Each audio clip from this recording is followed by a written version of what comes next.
This new season will change things up. Now each faction will have 6 heroes, a new game mode, so the stakes are just bigger and bigger.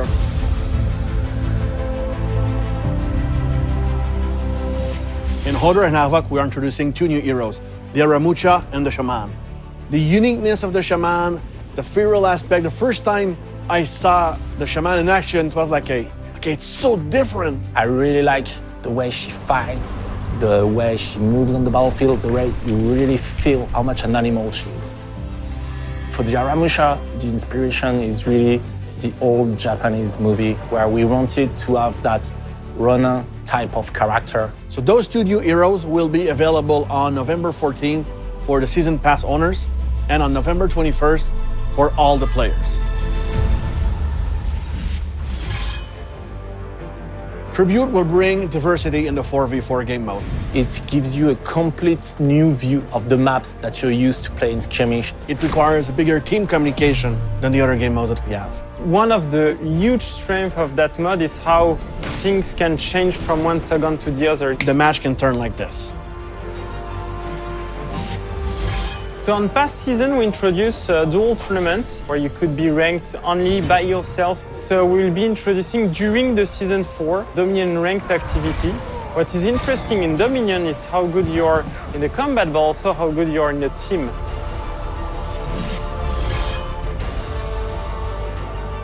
So Market Town is the latest entry in the Samurai maps. One thing that makes that map really unique is the usage of zipline that allow you to quickly go from one place to the map to another. And you can also, in the way, kill somebody that is below you, so it's a really, really cool ingredient. Gauntlet is our new Viking map. It's a Dominion map, and it's the first time we do a Viking map that big. I like the entrance of that map with the 2 massive skull statues. It's really a cool map to play.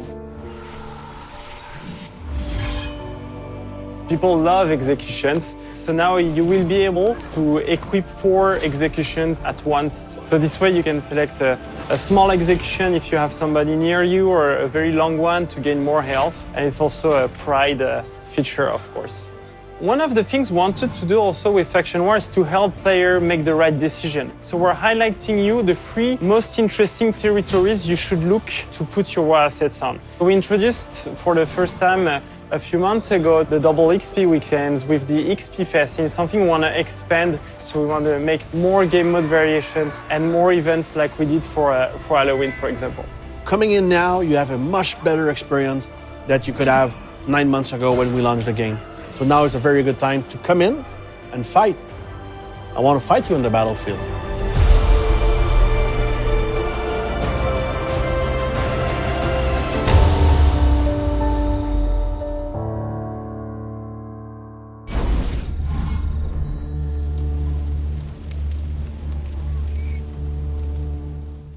Hi. So a couple of years ago, we took our very first game on early access, called I Am Bread. It was a wonderful experience because we managed to get a game. It was a really rough state, but we got the feedback from the players, what kind of levels they wanted, what kind of features and gameplay modes they wanted. And 6 months afterwards, we have a game that was ready and came out of early access full on, exactly how people expected it to be. I think it was one of the first games to ever come out of early access, but doesn't matter. So when it came time for us to test Worlds Adrift and get it to the hands of the players and see what they think of it and how they can help us to iron out the priorities, bugs, etc., we took it to early access as well. We even added a label says closed beta, not just early access quite yet. But honestly, that didn't quite work well, right? A lot of people from early access today, players have a much higher expectation on what is the state of the game should be in that platform. That's fair enough, but unfortunately not good for Worlds Adrift. So what we did is that we put up fending the community, fending the game, trying to work the bugs as fast as we can, but some people will still feel we're disappointed with the state of the game. So what we're going to do is very easy. We're going to retract the game a little bit and put another screen in the front. So instead of just landing on the early access page of the game, you're going to land on a page that explains what is the state of the game, what's up working, what's not working, what we need the help of the community with, what we expect to do next, etc. And only after you get through all of that, if you're happy with the state of what you see, then you'll get to the game page. And if you are willing to embark on that journey, you can buy it. Otherwise, you can just wait a little bit more until we get all these things ironed out and then push it on early access in earnest. So in the next week or so, we're going to make this small change to the game page just to make sure that people are informed about the current state of the game and what we're going to do next, so they come to the game with the right expectations.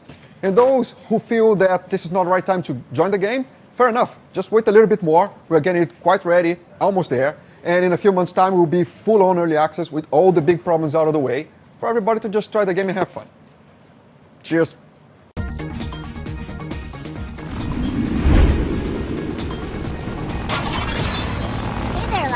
What's up, Carol? Try and catch me this time. You wish. Where are you going? She's like my tail, always right behind me.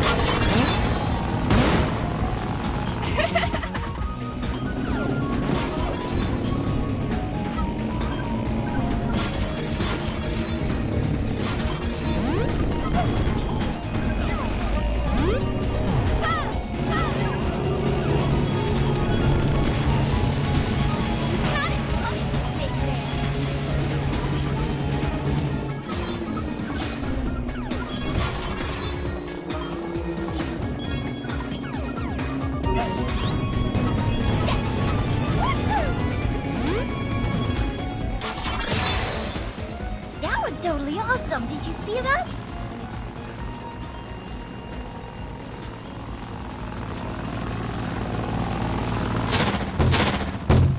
Ready to rock.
Happy Halloween! As a little treat, game stats are getting fixed and soon you'll be able to join the PTS.